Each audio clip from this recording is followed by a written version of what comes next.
so Finney, he's a lawyer, but he's so hungry. Here's the thing. Every one of these revivals, you can trace back to someone who was so hungry and someone who was so on fire and someone whose prayer life was just gripped with something supernatural from heaven. And Finney was so hungry that as a lawyer, he left his studies, or he left his practice to go and study the Word and pray. And he would go out into the woods for hours. And there's this one day where he's out in the woods praying, and he has this encounter with God, this incredible encounter that absolutely changed his life and changed our nation.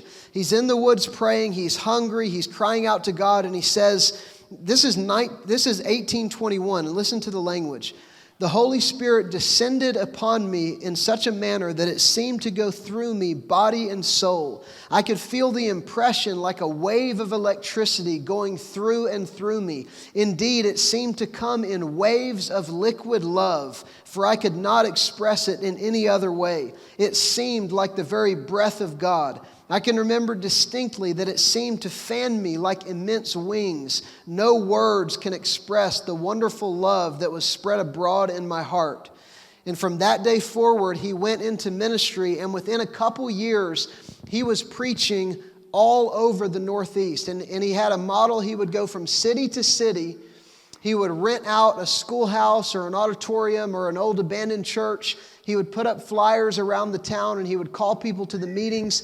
And usually the first night would be, not much. Maybe 20 people would come. A couple people would fall under conviction. But often the next day, supernatural things would start happening in the town, so that the next night there's a couple hundred people, and the third night the entire town comes out. There was many supernatural things that happened under the ministry of Finney, and you've probably heard of a lot of them. One of them, he's in this town, and he goes and he preaches the first night. I believe that it was either New York or Ohio. I was looking for it this morning and couldn't find which one it was, but he's preaching in this town, and not much happened the first night. And it was a small meeting, and there weren't hardly any children there. Well, the next night, at the schoolhouse in the town, the next morning at the schoolhouse in the town, a teacher is teaching her class, and a little girl starts to cry in the class. And she says, "What's the matter?" And she says, "I fear for my soul." And then another kid over here starts to cry and says, "I'm afraid of hell." And then another kid starts to cry and says, I fear for my soul. And there's just all of this conviction that's going on. And the teacher doesn't know what to do, so she's going to go out and get the principal. But whenever she walks out into the hall, all the teachers of all the classrooms are coming out into the hall, because the exact same thing is simultaneously happening in every one of the classrooms. And they go and get the principal, and the principal says, "Someone get me Mr. Finney to come and preach to my students. The salvation of their souls is more important than their education." And Finney comes and preaches, and the entire school gets saved. So needless to say, the next night, the house was packed, all the parents and all the families. There's another story in something Mills. It might just be Mills, New York, or something like that. In New York Mills near Utica. This is a famous story. Finney's going to go in to meet with the owner of a cotton factory. And as he walks in, there's a woman ridiculing him, kind of heckling him. Finney doesn't say a word, but he's praying quietly as he walks past her, locking eyes with her, and she starts to tremble, and she starts to weep, and she starts to cry out in conviction. And then someone next to her starts to cry, and then someone next to them. And before long, this factory of 3,000 people, the majority of them are literally crying out. They're falling on the ground. They're groaning in conviction. Finney said it was probably the greatest demonstration of power he had ever seen. He didn't even speak a word. Now, the owner of the factory said, "Let's shut the place down and let Finney preach to my workers, because, again, their salvation is more important than our work here." There are amazing things that happened all over the place, but probably the most remarkable was what happened in Rochester, New York. Rochester, New York, I want to talk just a couple minutes about. Finney had an incredible prayer life. His prayer life, he says, "I find I have more or less power in preaching and in personal labor for souls, just in proportion as I have had the spirit of prevailing prayer.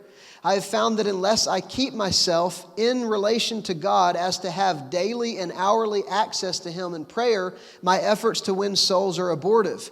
But that when I could prevail with God in prayer, I could prevail with men in preaching, exhortation, and conversion. He has this incredible prayer life. He would say things like, without prayer, I can do nothing.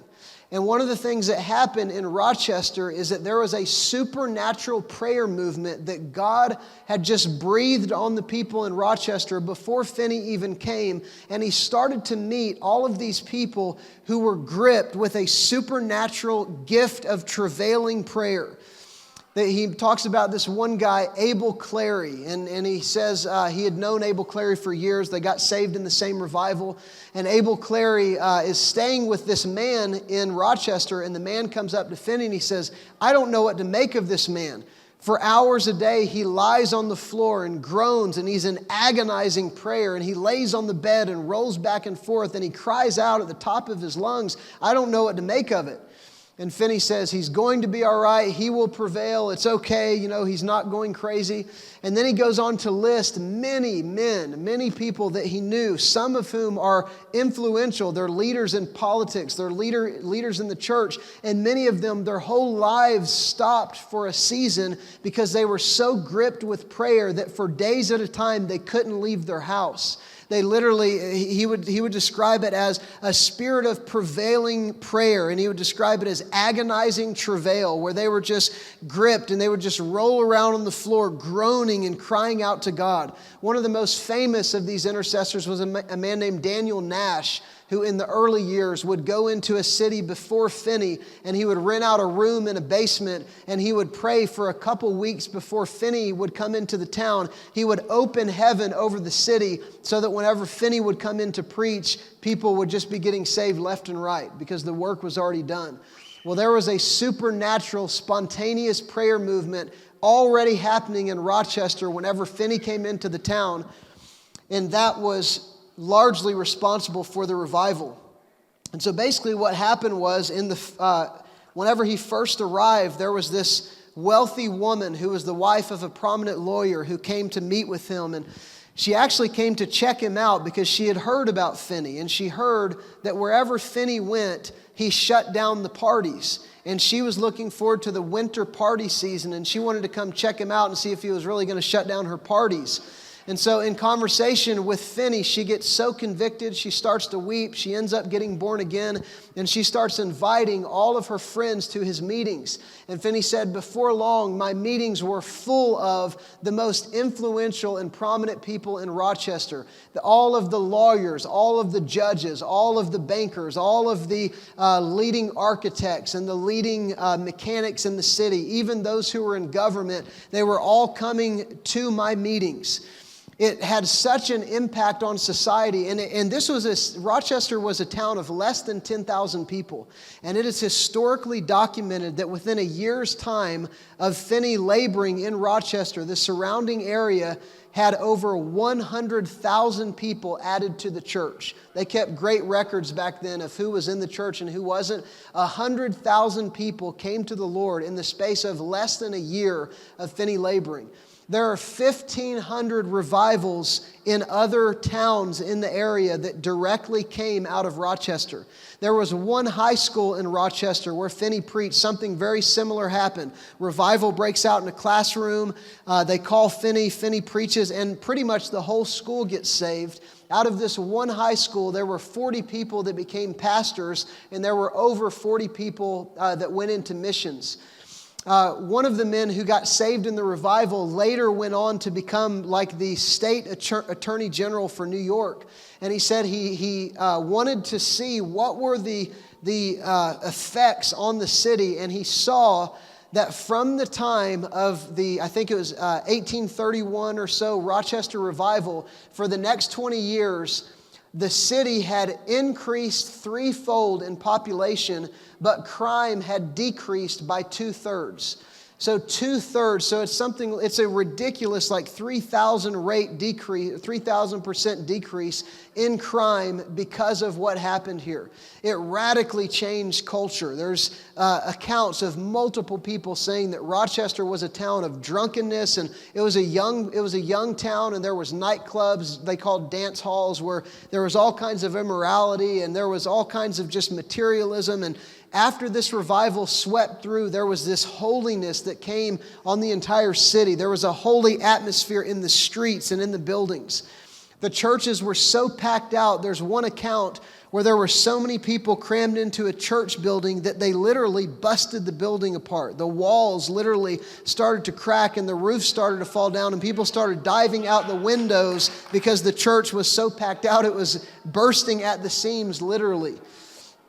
This is one of the most remarkable revivals, and probably the most remarkable thing about it was that this supernatural prayer gripped the people. It gripped Finney, it gripped the people, and it prepared the way for the revival, and it prevailed throughout the revival and even after the revival. You know, Finney was one of the great forerunners in the anti-slavery movement. He actually was very influential in having slavery shut down, just as the First Great Awakening was the precursor to the American Revolution, which meant that we became a free nation. The Second Great Awakening was the precursor to the Civil War and the ending of slavery. Later, with Azusa Street, they had non-segregated meetings. And on into the 40s and 50s healing revival, they had non-segregated meetings. These preachers literally became the foremost voices in the civil rights movement. Finney was one of the loudest voices for anti-slavery. He got banned from some places because of that. I mean, this was remarkable, society-transforming, city of God manifest, heaven pouring into earth, people getting saved and delivered, and society being transformed. The city was never the same. They literally talked about the jails being empty for years, and the police force a fraction of the size, and judges having little to do because there's no more criminal cases in the courts. This radically transformed, and I think you can trace this revival back as well as Azusa Street, and as well as Wales, as well as the First Great Awakening with Jonathan Edwards, which you don't have to go time to go into.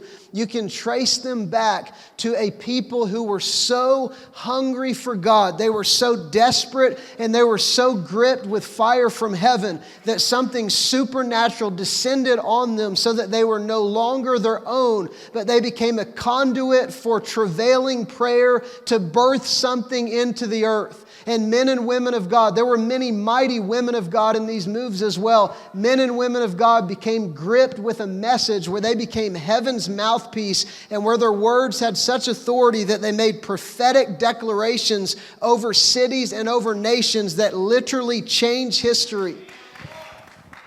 We're still riding the wave of the revival that broke out Second Great Awakening, which made the way for Azusa Street, which is a fire that is still burning today.